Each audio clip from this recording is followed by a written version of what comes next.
Can you do a car with a small compressor? Yes. Is it better to have a nice dual-stage, large-capacity compressor? Also, yes. Well, if you've ever been on the internet, then you know that a good paint job starts with the prep work. And really, I'm going to just beat a dead horse and tell you the exact same thing. My son sprayed the clear coat on this, and he did a pretty good job. But I'm going to sand it back down and show you all how to get a glass smooth finish on something with literally the most basic stuff that you can find.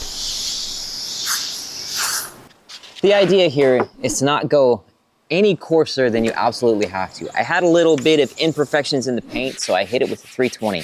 It got those all out, and going up gradually to your final grit, which usually is about 600 to 800. This is about the equivalent of an 800. I'm at a 600, so. You want to get all the imperfections out with your lowest grit that you absolutely have to use, and then after that, just to remove all the gouges and scratches left by that coarser grit. So working up to 400 is just gonna make it easier for us to get rid of the 320 scratch, and then after that, ideally, I would have 600, but I'm out. Okay, and for my last grit, I am going to use the gray Scotch-Brite. It should be good enough. You can tell that I didn't bother doing around the lip here, and that's because it's hidden. It'll be underneath a gasket. After this stage, only touch where you need to, and ideally wear gloves, just so you don't get any of your oily deposits onto your surface, because you can cause a reaction. It can show up in weird ways. Nice and clean. Everything's scuffed nice and evenly. All the discolored and mismatched stuff is feathered out and looks like it blends in nicely. So I think we're ready to move on. I'm all clean. Well, not me. I'm kind of clean. Anyway, I'm wearing gloves. Don't skip this. There's no such thing as being too clean.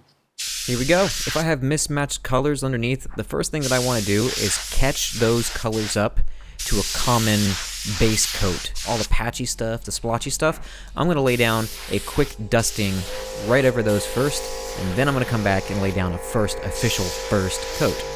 The first one was just to make sure that we had something to stick to and to cover up any of the unevenness. I'm just going to go ahead and lay it on a little thicker, about 50-ish% overlap. If you're mowing the lawn, you don't want to forget any spots, so you're going to overlap 50% as you go.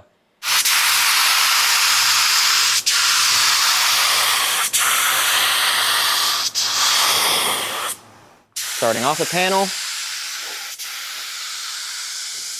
See, I'm trying to keep robotic.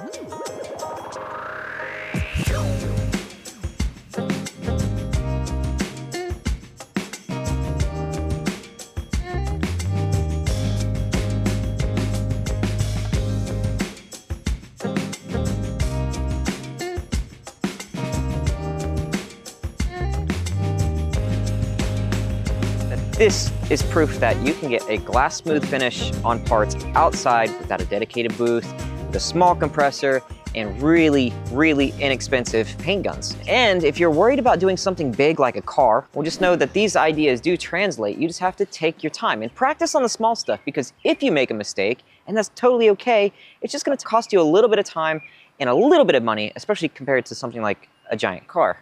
You know, much bigger, more expensive. Get the technique down, keep things clean, it'll be good. The rest of the stuff can be probably buffed and sanded out. Tomorrow is the Pontiac Nationals, and I'm gonna take you guys with me. Watch some of the other videos on the Trans Am to see how we even got to this point. Like the video, subscribe, comment down below, tell me all the things, and I'll see you at the Pontiac Nationals and more on the Trans Am. And I've got some other cool, really cool news coming up that I can't release just yet. So, I'll see you then. Bye.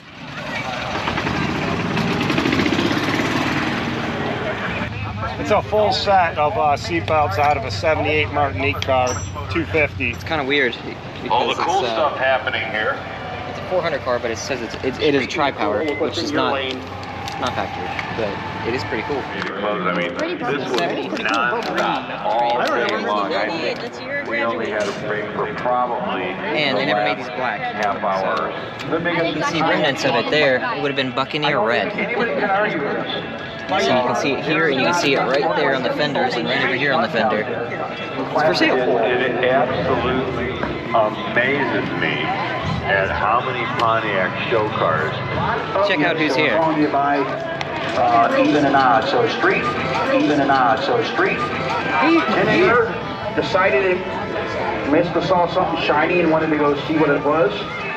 Clicks it off after about 300 feet, but it's the quicker you go, the more exotic the ride, the more likely that you're going to be.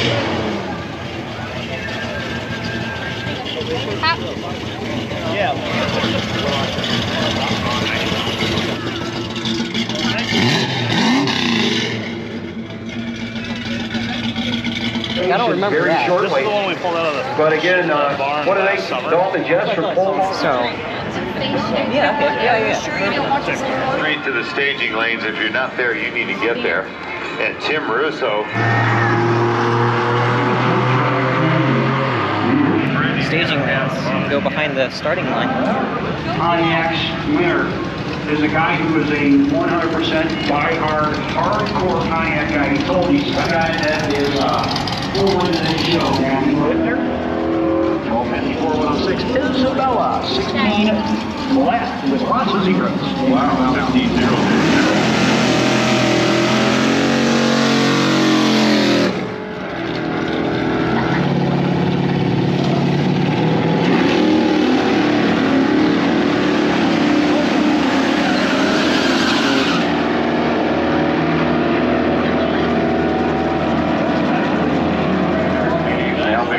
Anyway, I've been trying to find a For over 75 years of growing, Ohio Cat has your back.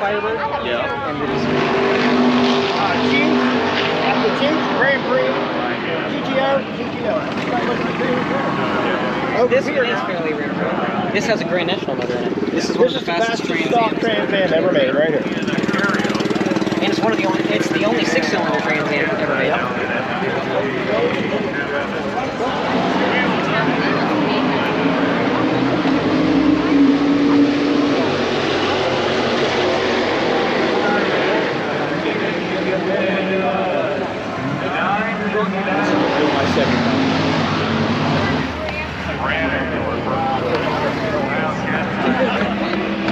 Here's a 50th anniversary. So these were in '76. This is pretty wild.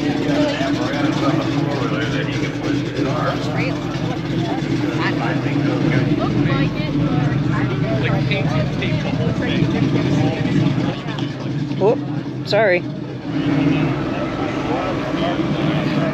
never thought about saran wrap. I just like the stance of it. Lion or tigers? It's really cool. That's like a big tiger. Look at the tiger's in the back.